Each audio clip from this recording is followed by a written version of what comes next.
नमस्कार मंडळी, अन्नपूर्णा किचनमध्ये आपल्या सर्वांचं अगदी मनापासून स्वागत आहे. तर आता इथं मी करत आहे पोळ्याची आमटी. तर आता आम्ही याला पोळ्याचीच आमटी म्हणतो, कुणी कटाची आमटी वगैरे म्हणतं, पण आम्ही पोळ्याचीच आमटी म्हणतोय.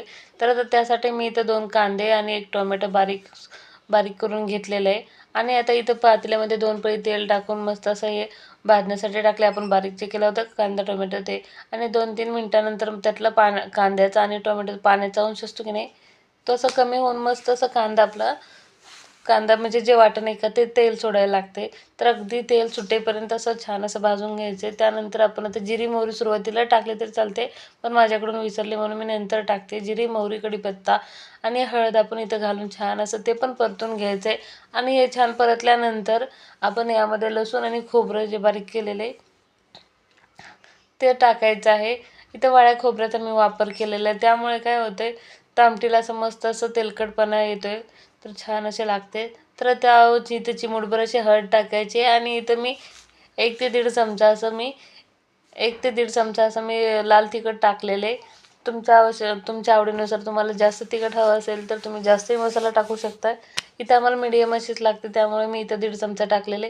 आता हे आपण जे डाळ शिजवून घेतली होती की नाही, त्याचं ही येळवणीचं पाणी आहे ते मी इथं तर या मसाल्यामध्ये टाकलेलं आहे, जेणेकरून मग आपल्या आमटीला एका छान अशी फोडणी बसते. आणि गरजेनुसार आपल्याला जेवढी आमटी हवी आहे की नाही त्यानुसार आपण पाणी ओतायचे. आता मला एवढी आम्हाला पाहिजे होती म्हणून केलेली, कारण कसं आहे ही आमटी शिळी जशी होईल का तशी आटून आटून अशी छान अशी लागते. त्यामुळे मी जास्त केली, कारण दुसऱ्या दिवशी आपण तेच खात असतो त्यामुळे. आणि त्यानंतर एकदम थोडंसं असं पुरण पण मी त्यामध्ये टाकलेलं आहे, पाणी ॲड करून मिक्स करून असं टाकायचे. आता इथं मी पोळी करते, तर त्यासाठी आता उंडा हा असं कसं आपण हातानेच असं गोल अशी पाळी करून घ्यायची आहे आणि त्यामध्ये असं दाबून दाबून असं पुरण घालायचं आहे. जेवढं पुरण जास्त असेल तेवढंच पोळी आपल्याला खायला मस्त अशी लागते. तर हे दाबून जर नाही भरलं तर पोळी फुटू शकते, त्यामुळे आपण उंडा करताना मेन म्हणजे मस्त असं दाबून असं करायचं आहे. जर उंडा छान आला तर पोळी आपोआपच चांगली येते, म्हणजे लाटायला सोपी पडत असते. आणि दोन्ही हाताच्या साहाय्याने असं मस्त छान असं प्रेस करून घ्यायचं आहे, जेणेकरून आपल्याला लाटायला असं सोपं जाईल. आता नंतर हा चुंडा आपण आता पिठामध्ये व्यवस्थित पीठ लावून घ्यायचे दोन्ही बाजूनी. एक वेळेसच पीठ लावलं की असं म्हणजे सुरुवातीला जास्त लावलं की मग नंतर लावायला लागत नाही पीठ असं. आता हे आपल्याला जसं सोयीचं पडेल तसं हाताने मस्त असं सगळीकडे पूर्ण असं पसरून घेतलेलं आहे. आणि आपण आता हे पोळी लाटायला घेतलेली. तर पोळी लाटताना काही एकदम अशी अलवार हाताने लाटाय, आपण कसं म्हणतो हळूवार आहे ना, तसे एकदम भार देऊन जसे चपाती आपण करतो की नाही तशा लाटायच्या नाही ते. तर याला अगदी अलवार हळूवार हाताने लाटायचे आहे आणि सतत त्याला उलटी पालटी करायची आहे.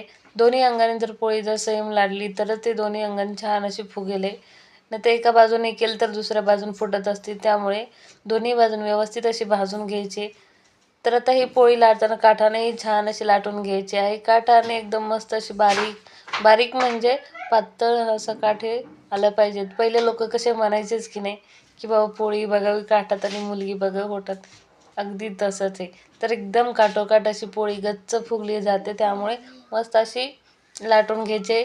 मध्ये थोडीशी गुबगुबीत नॉर्मल अशी आपल्याला जशी हवी असेल तशी लाटून घ्यायची आहे. आणि तवा गरम झाला की त्यावरती दोन्ही बाजून तेल किंवा तूप लावून मस्त अशी भाजून घ्यायची आहे.